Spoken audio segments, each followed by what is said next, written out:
thousands of mummies in the very heart of Europe.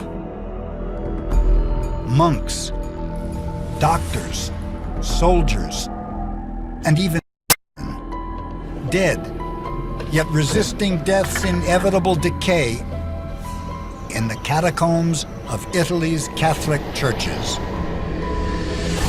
Some so remarkable, it's almost impossible to tell if they are dead or merely. Who made these mummies, and why?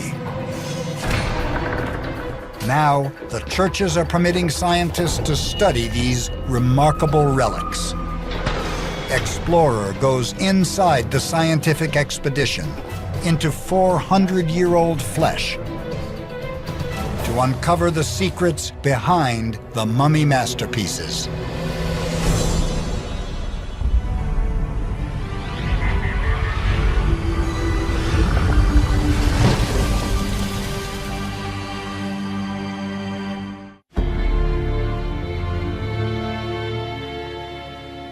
At the extreme southern tip of Italy, the island of Sicily. Described as a paradise populated by demons, scorching summers, menacing volcanoes, violent crime. In Sicily, the demons are never far away.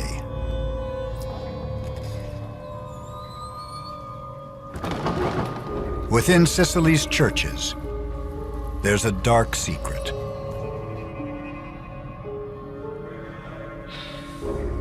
Lurking underground, hidden or forgotten behind trapdoors for centuries. Strange death rites, never investigated until now.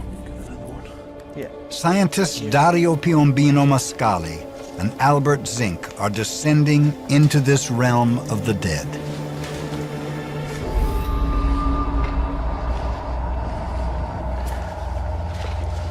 They've been drawn to explore a distinctively Sicilian phenomenon. Human mummies preserved for hundreds of years. Who are these people, caught in a limbo between life and death? Was this some sort of punishment? They seem to be screaming from the grave. Yeah, still a tongue inside. You still got one eye. For the first time, the church has granted these scientists permission to investigate. But the task is enormous. In crypts and tombs across Sicily, there are thousands of mummies.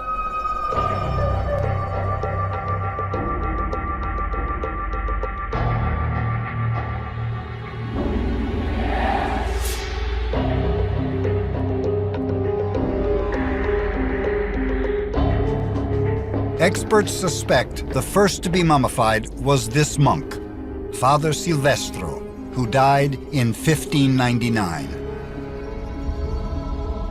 Countless followed, body after body.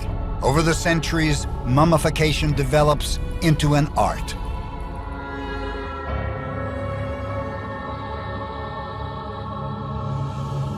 And just before the practice disappears, comes its ultimate achievement. A masterpiece. The Sicilian Sleeping Beauty, Rosalia Lombardo. When I first saw Rosalia, I was so curious about this exceptional preservation. She was stunning, she was beautiful, she was very sweet, and no one could give me an explanation for this exceptional embalming. How did this perfect mummy come to be? And why did a tradition of mummy making begin here in the first place? To find out, Dario and his team of mummy experts will have to descend through 400 years of Sicily's dead. And it's just in time. Wow. They must have been in an upright position and now they're just collapsing. After years of neglect, many of Sicily's historic mummies faced the danger of the rot and decay they had avoided for so long. Perhaps studying them would give these mummies a chance to be considered and to be restored and to tell us their history. Like a detective building a case, Dario begins to collect clues. He was called Giovanni Battista Raccuvia. He was a priest here, and he died in January 1873 at the age of 65. Many of the mummies are hundreds of years old. Yet somehow they're remarkably well preserved. A body dead this long isn't supposed to exist. 1 second past death, the force preserving the body falters. Once the heart stops, the forces of decomposition are unleashed. Lactic acid builds in major muscle groups, stiffening them into rigor mortis. Cells break down. Enzymes are freed and become flesh eaters. Bacteria moves without restriction, devouring body tissues. On the outside, insects arrive to finish the job, reducing human flesh to dust in less than a year. But not in Sicily. For some reason, ashes to ashes, dust to dust did not apply here. Among the first clues Dario uncovers, the earliest bodies to be preserved as mummies are all priests and monks. The discovery sends Dario to Sicily's archives. He finds reports claiming that in the late 1500s, monks were discovered in tombs miraculously intact. Even more significant are indications that mummification began as a custom operating behind closed doors among a little-known order of the Catholic Church, the Capuchins. They were a splinter group of Franciscan friars that believed in living in extreme austerity, wearing hooded robes or cappuccio, the mark of a hermit. They were the traditionalists of their day, and a feature of their devotion was an emphasis on venerating the dead. How a small group of monks in Sicily eventually became mummy makers is unclear. They left no written records, but perhaps it all stems from the Capuchins' missionary travel, a keen fervor to take the ministry to the common people, even to tribal groups in the New World. When the Capuchins went on missions, especially in Mesoamerica, the ethnic cultures there introduced them to the ways they processed dead bodies. Across the globe, civilizations preserved the dead to worship their ancestors.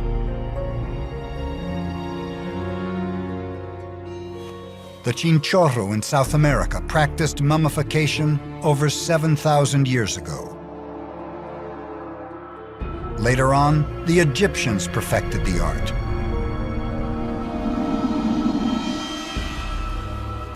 The Capuchins may have been receptive to mummification practices because they too revered the dead. Catholic ritual has long included sacred images of the dead.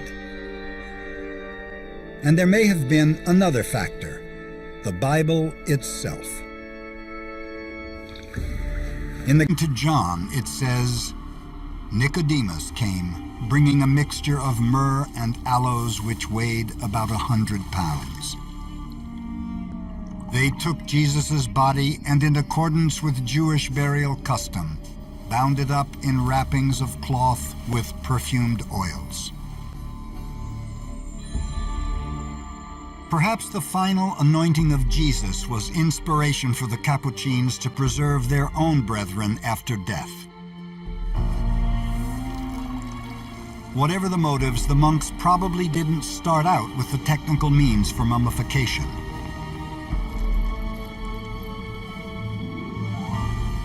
Some experts believe it all began accidentally. First, there's Sicily's climate. The weather isn't always hot. Winters can be quite cool. But it is generally dry all year long. And then there are the conditions down in the burial crypts, excavated deep into the cool ground under churches, lined with moisture-absorbing stone, and ventilated to minimize temperature fluctuation.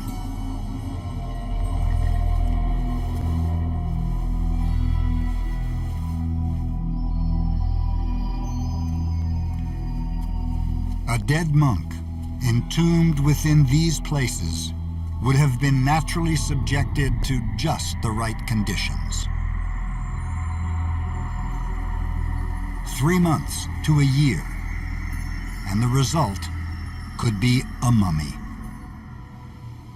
In a church in the medieval town of Savoca, the scientists descend into a subterranean crypt in search of clues to how the Capuchins learned to arrest the body's natural decay. In addition to tombs full of mummies, they're finding elaborate preparation rooms with wall niches and racks built specifically for drying out cadavers. They were just put in here and sat like this and probably staying here for, I don't know, couple of months. Yeah. And the liquid would drain into the hole, which is at my back. Yeah, and if the fluid would stay in the body would completely It would decay. decompose. Slowly. As Dario and Albert are discovering in the Savoca tombs, not only were the monks preserved, but the Capuchins wanted these bodies displayed. He was the first one who was put in here, and the others came later. But it was something special to be put in here. He is the oldest identifiable mummy. He's called Giuseppe Nicotina, and he was an abbot. He died in 1795. His face is frozen in what appears to be a scream. That's only an effect of desiccation. It wasn't actually suffering. Some people think this is the last expression they had when they died, but it's just the effect of the desiccation. It has nothing to do with what happened in his last seconds of his life. But if their investigation into the mummies is to go any further, the scientists will need a closer view, inside the bodies themselves.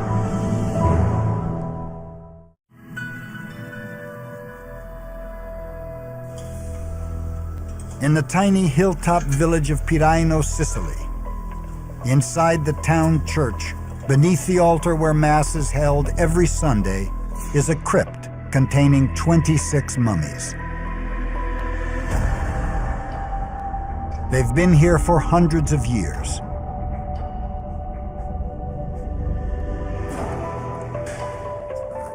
Armed with 21st century technology, the latest in portable X-ray scanners, Dario and his team have arrived to examine the mummies, hoping there are clues still inside the bodies about how they lived and died, and how they were preserved. But before they can make their X-ray pictures, the team runs into a problem. 21st century science tripped up by 16th century architecture. The passageway leading to the crypt is extremely steep and narrow. The main issue here is that the X-ray machine is too big and too heavy to bring in the crypt. And at the same time, I'm very scared to bring the mummies upstairs because they're very fragile. They decide to try maneuvering the X-ray machine, over 260 pounds and extremely fragile itself, down the crypt's twisting stairs. Centimeter by centimeter, they squeeze it through. An accomplishment that will reduce the risk of damage to the mummies. Some of these brittle bodies haven't been moved in the hundreds of years since they were first interred in the 1700s. Buried in a grave, these antique robes, the very ones they wore in life, would have disintegrated, lost to the ages. These clothes were the clothes used for the celebration of the Mass. When the desiccation occurred, they were clothed this way, because you never stop being a priest when you are a priest, even when you're dead. The clothes are remarkably preserved, and beneath them, so are flesh, tissue, and bone. It's very stiff. They may even provide clues to how mummification itself was changing. Yeah. Since their historical value makes dissection out of the question, using an X-ray to do the examining is ideal. And soon the team is at work, scanning the mummies. The machine shoots a 200 millisecond burst of X-rays, perfect for penetrating the bodies of the dead without damaging them. Okay, let's go outside. But these rays are harmful to the living, so the team retreats behind the thick walls of the crypt. Yeah, excellent. With the very first pictures, clues start emerging about who this mummy was, its health, sex, and age. It looks like he has a big degree of dental wear. It's very thin, so maybe he had an abscess here at the root.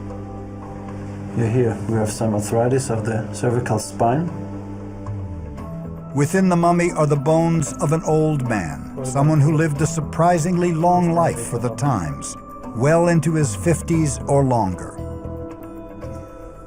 Radiologist Steffi Panzer spends most of the year X-raying living patients in a trauma center in southern Germany. Working on the bones of the dead isn't that different. In fact, they're finding that the quality of life for these mummies was unexpectedly high. Analysis of bone samples reveals the priests enjoyed a diet rich in seafood protein, as well as grains. So rich, the X-rays show evidence of gout, diabetes, and obesity. Far different than the austere lifestyle of the Capuchins when Sicilian mummification began. It's evidence that preservation practices are changing. No longer a clandestine custom among a small sect of monks. Now it's church leaders with affluent lifestyles that are the ones being mummified. He has a necklace. Look, see? A necklace suddenly stands out from the gray contours of rib and muscle. It might just be inside. That's it. It's like a rosary.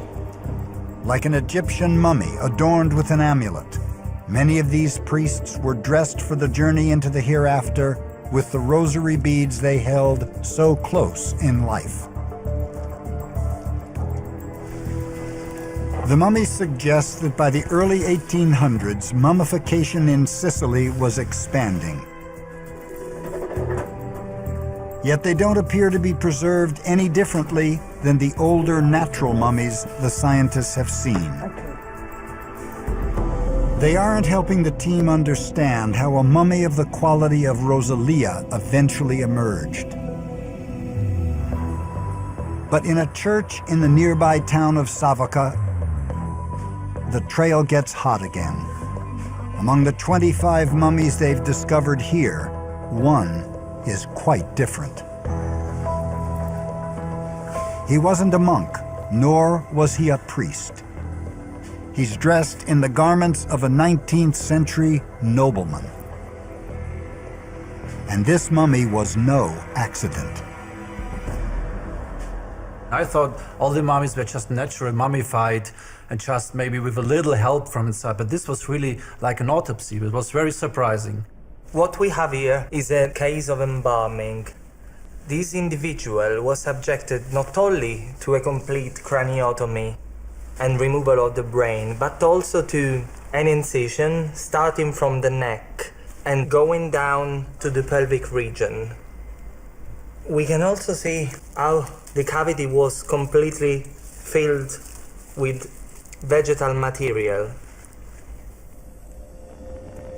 By the 1700s, medical discoveries in Europe may have begun to influence mummification techniques in Sicily. Even the Egyptians knew that internal organs left in the gut can putrefy and spoil a mummy's preservation. Incisions directly to the abdomen would allow organs to be removed for washing and sealing with resins and spices. Now they're seeing mummies where the hand of the mummifier is much more pronounced and the quality more impressive. Clues to the deepest motives behind the mummification are turning up in other parts of Italy, in mummies believed to be miracles. And the mummifier, the hand of God.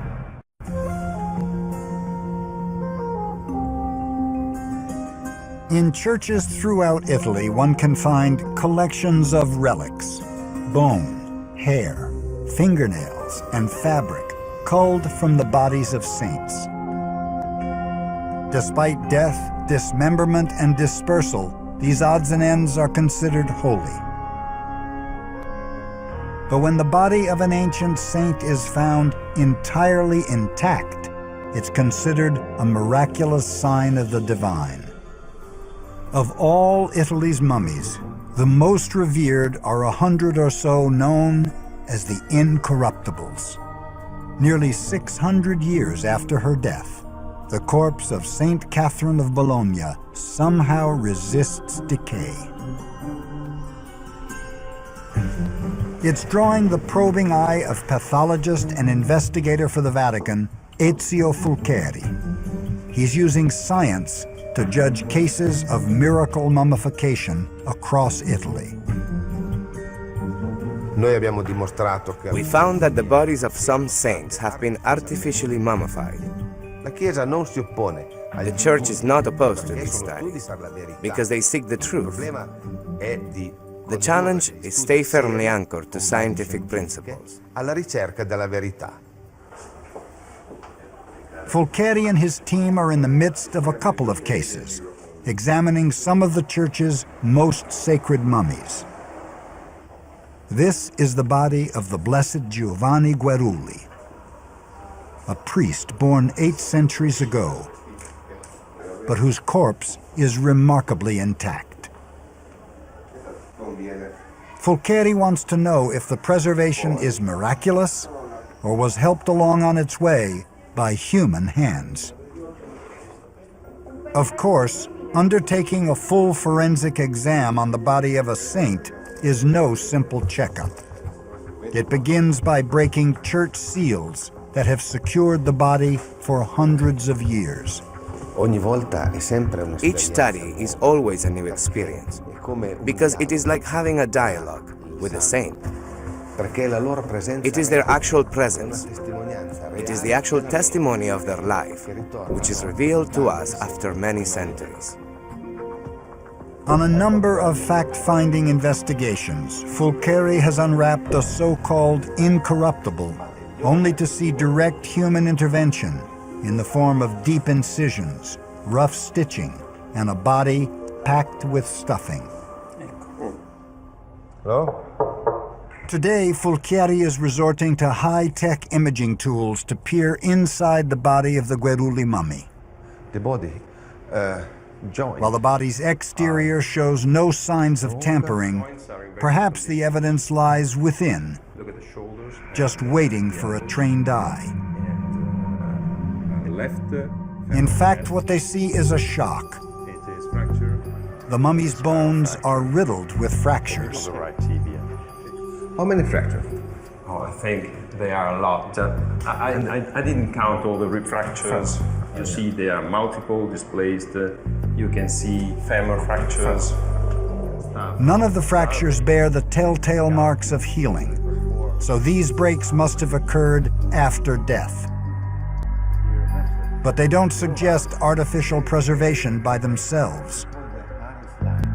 For that, Fulchieri is looking for signs of direct cuts to the bone. The investigation moves to the brain case. In fact, for a moment, it looks like there is no brain. Was it removed through the nose, like an Egyptian mummy? Then they see it. After 8 centuries, it's dried and shriveled at the bottom of the skull. There are no signs that it has been opened or drilled. No sign of any skull operation. In fact, even after months of close examination, no signs of human intervention are found. I did not find incisions, cuts, or substances that could have been used for mummification. So I can say without a doubt that it is a natural mummy. A miracle? Perhaps. Yet we already know from the mummies discovered in Sicily, natural mummification occurs. Whether we can explain it or not, the fascination we feel is inescapable, especially when something as frail as human flesh becomes so surprisingly impervious. Back in Sicily, Dario and Albert are discovering that as the years went on, the question of who was getting mummified would change yet again. Ordinary Sicilians wanted their loved ones to be preserved and to have a chance at mummified immortality. Clues to that distinctively Sicilian aspiration can sometimes be found right out on its streets. Normally, the dark dominion of Sicily's mummified dead stays hidden underground, except for one night each year. Every July 14th, Sicilians in Palermo turn out by the thousands to affirm the power of the everlasting dead in the lives of the living.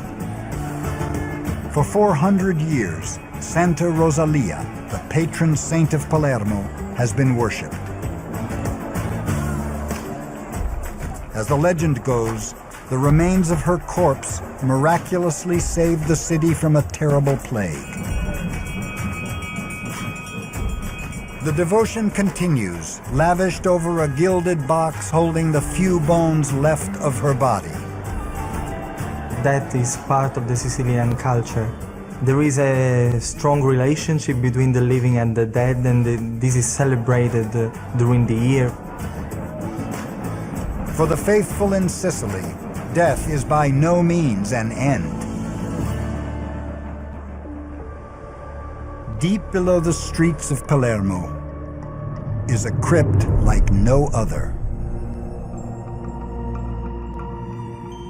The scientists' investigation has brought them to Sicily's grandest of catacombs and a crucial leap forward in the art of mummification. This is absolutely amazing. It's incredible how just beneath the heart of Palermo there is another city, which is the city of the dead, where they are here for us to tell us about their history, their lives, the way they died. It's absolutely fascinating. For someone who studies mummies, this is really the place where you have to be. The numbers of mummies are staggering. About 2,000, assembled into a bizarre necropolis. Its very existence may have been an unintended side effect of the Capuchins' devotion. As an act of humility, Capuchins forbade themselves from burial inside the church. Instead, they dug this subterranean tomb nearby, and once again, the atmospheric conditions in the crypt began desiccating and preserving the bodies of the monks. By the 1800s, the upper classes wanted their dead preserved as well. Entire corridors were built for men and women, priests, professors, lawyers, and soldiers. There was even a special section devoted to children. The ranks of the mummified now included everyday Sicilians, dressed in their living best, and their embalming was increasingly scientific as well. The team has turned their attention to another mummy. Must be something from the embalming fluid. X-rays reveal that his embalmers had taken a huge step forward, using the body's artery system for their craft. Look, Albert, there's something in the artery, something artificial, which you wouldn't really find here. Yeah. It was injected through the neck, but you can still see Traces of embalming fluid, perhaps arsenic or mercury, remain crystallized. In the 1800s, mummifiers began using the body's circulatory system. An injection into the carotid artery in the neck allowed embalming fluid to permeate all the way to the cells. With the advent of early modern surgical expertise, the quality of the mummies improves again.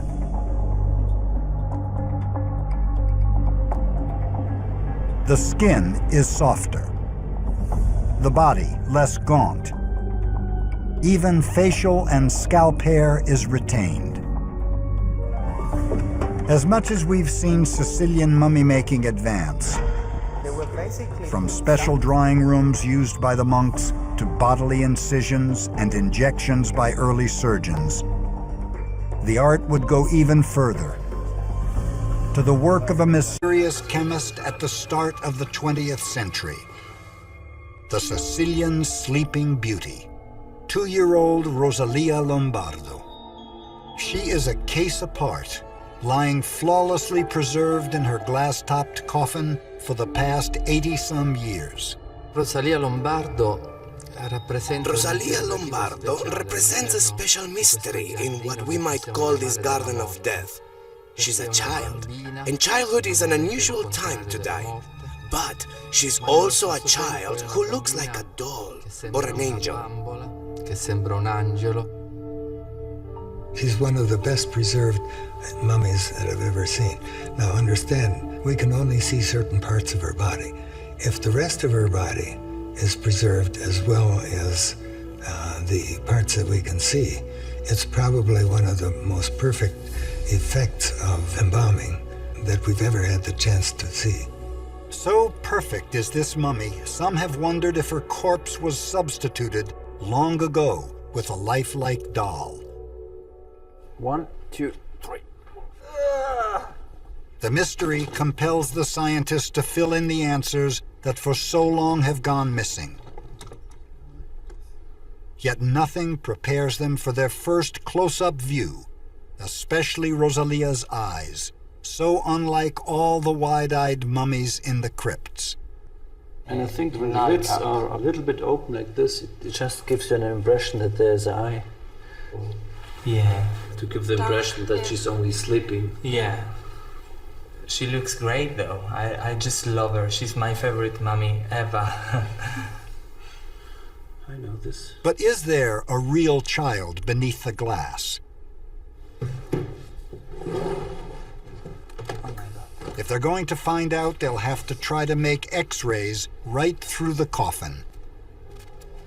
After 80 years in a sealed box, they can't risk exposing her to the air in the catacombs. Are we ready? The images that result may also shed light on the shadowy figure behind Rosalia's everlasting corpse. Dario learns that shortly after her death from pneumonia in 1920, a Sicilian chemist, Alfredo Salafia, mummified Rosalia. He began his experiments on animals, but by the early 1900s, Salafia was embalming Italian heads of state and important religious figures. Even members of his own family. Does this name remind you of something? Salafia. Yay! Oh. It's Ernesto Salafia, the brother of Professor Alfredo Salafia. It's his brother. Yeah, Right in it's here. him.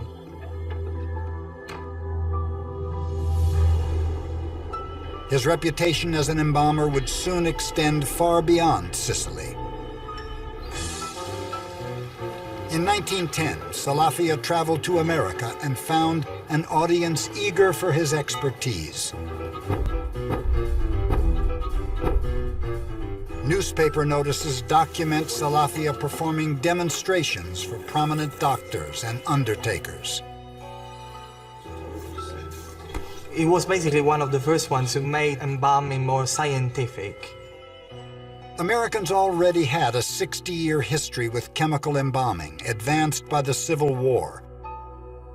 Efforts that relied on toxic heavy metal preservatives like arsenic. Salafia soon began selling his own embalming fluid. But what it contained has become a famous mystery ever since Salafia died in 1933, and his formula disappeared. After returning to Palermo, his remaining achievement was the mummification of Rosalia Lombardo. When Rosalia died, the family was desperate, and they would do anything to preserve her body. This is why they called Professor Salafia, who was the most famous embalmer of Palermo, and who would accept to preserve Rosalia in the best possible way.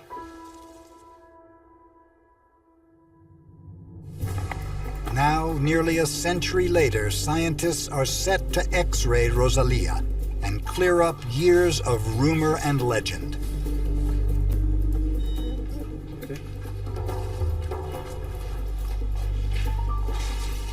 Oh, Oh my God. there's nothing to see. The mummy refuses to reveal her secrets. The coffin appears to be lined with lead. Yeah, it's because of the lead inside. Yeah. Salafia's work didn't stop with the body. He specified the coffin design down to exacting detail. Rosalia's casket is topped with 2 layers of glass and sealed with wax to block moisture. Within the wood box, her head rests on a wooden platform, tipped at a slight angle, and the entire coffin is lined with lead foil. If the lead foil is too thick, they may have no chance to know if this sleeping beauty is a fake or not. We can try it again with more power. Maybe we get something. Let's hope. They boost the intensity of the X-ray beams. Look. And then they have their answer. Oh, it's much better. Oh, much better. Look at Oh this. my God. Oh my God, what's that? Can't believe it. It's a It's lung. still preserved? Yes.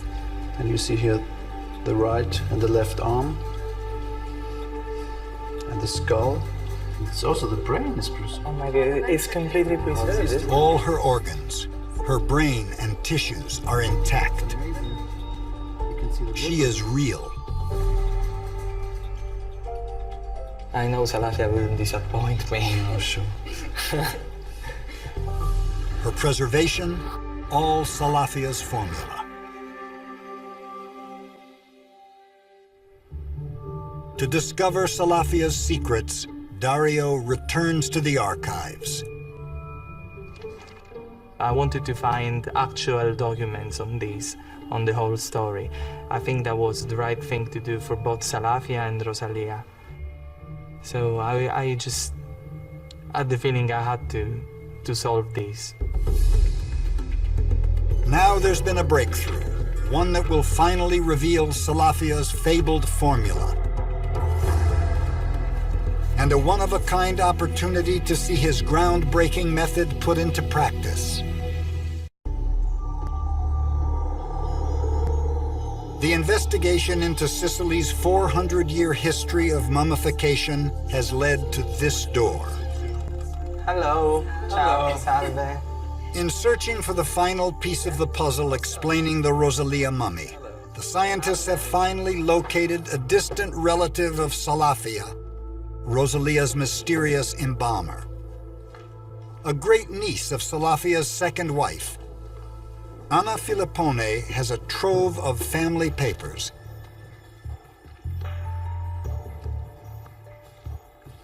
And among them, a diary written by Salafia in his own hand and filled with photographs from his career. It's an extraordinary chance to hear Salafia himself speaking from beyond the grave. The Egyptians tried, the Capuchins tried, but none achieved the ideal. That is, to preserve the cadaver such as it rests at the moment of death. I was able to achieve this. And the long-lost formula is here. The formula was basically made of formalin, zinc sulfur, alcohol, and glycerin. Surprisingly, it doesn't contain arsenic or mercury, toxic chemicals so prevalent in 19th century embalming. But to understand how Salafia's formula produced the perfect mummy, Dario will need to make one last journey. In the US, at an anatomical research facility near Chicago, Dario will have an unusual opportunity to put Salafia's method to the test. Salafia came here about 100 years ago, and now I'm coming here with this lost formula, and it's so exciting because we can do exactly the same things he was doing, we can experiment. It's great. Dario and a team of mummy experts and embalmers are making an unprecedented attempt to analyze the Salafia method in the midst of an actual embalming. The first step is mixing chemicals. Got everything ready? Glycerin, formalin. These chemicals may not surprise morticians working today, but in 1900, using formaldehyde was a game-changing event. Compared to poisonous preservatives like arsenic and mercury, Salafia's ingredients were safer, cheaper, and more effective. Now they are ready to try it. This cadaver has been kept in cold storage for close to 2 weeks. So restoring it to a lifelike appearance will be an embalming challenge.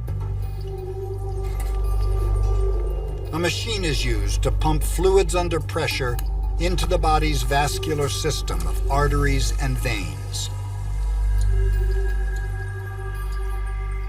How long does it take to inject the body? It could be 20 minutes, 25 minutes. It all depends on how fast you are injecting the body. This is the moment all the Sicilian embalmers faced. From the early Capuchins all the way to Alfredo Salafia.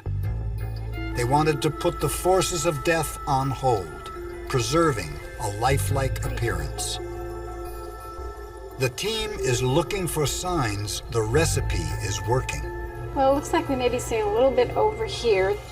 And you can see even the change in the color of the fingertips and the coloration that you're getting. They're starting to get some changes in the skin texture. If you notice, it's firming up a little bit. It's working. Look at that. You can see the changes in the color. There's actually changes in the nails. And if you notice on the other side, they've pretty much cleared up of that dark purple stain that was there. And you can see all in through here the coloration that we're getting.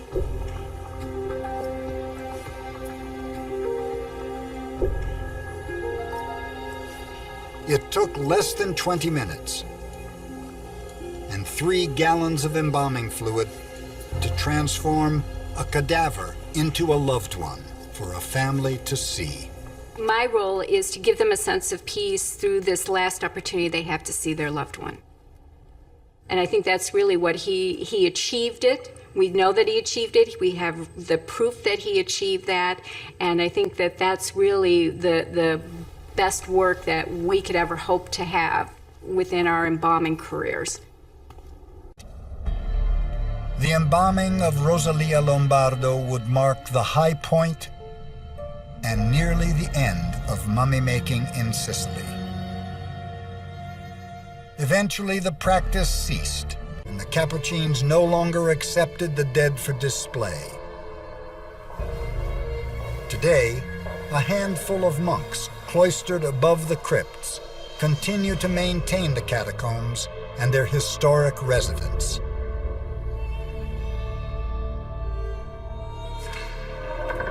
At first, it seems so eerie and strange. But maybe it isn't so hard to understand after all. The wish to cheat death, to capture a last look